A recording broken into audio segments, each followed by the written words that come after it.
What's up, guys? Happy Monday, happy new week, and welcome back to News for You with me, Tracy. On tonight's agenda, we are getting into the countdown to elections. We're also talking about a missing priest in army custody, as well as saving your money. And Cena has retired. You can't see him.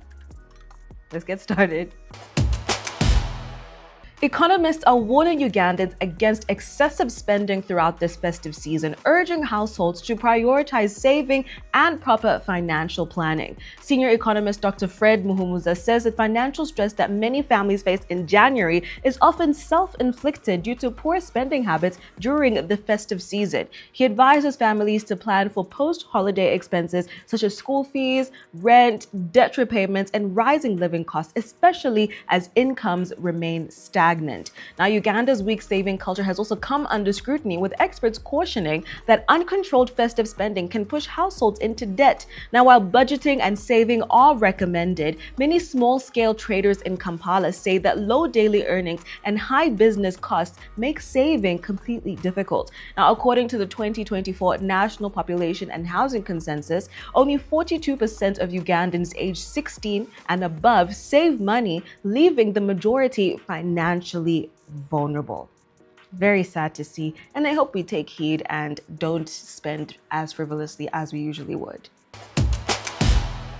WWE superstar John Cena has retired from professional wrestling, ending a historic 24-year career that entertained generations of fans. Famous for his catchphrase, "You can't see me," Cena leaves the ring as a 17-time world champion, marking the close of a major era in wrestling entertainment.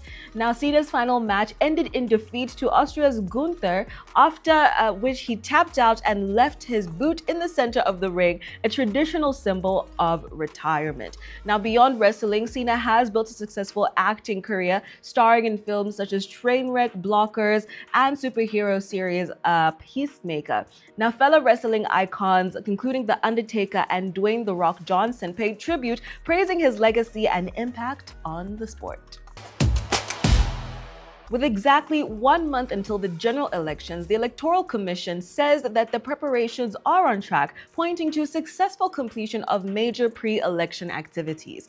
These include updating and displaying the National Voters Register, compiling special interest group registers, conducting their elections, and nominating candidates for local government, parliamentary, and presidential races. Campaigns are already underway ahead of the January 15th polls, leaving voting and tallying as the final steps.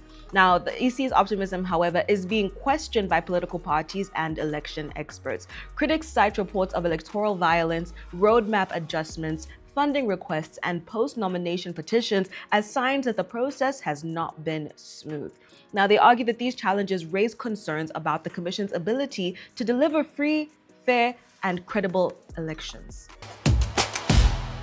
The UPDF has confirmed that Reverend Father Ssekabira of the Masaka Diocese, who was earlier reported missing, is in its custody over alleged involvement in violent disruptive activities. Now, UPDF acting defense spokesperson Colonel Chris Magezi said that the priest is assisting with the investigations and will be produced in court.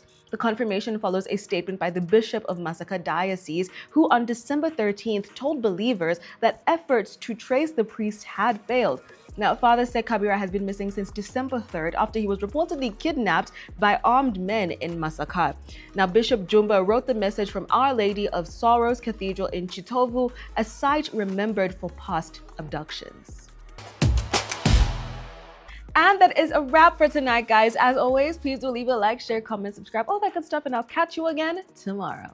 Bye.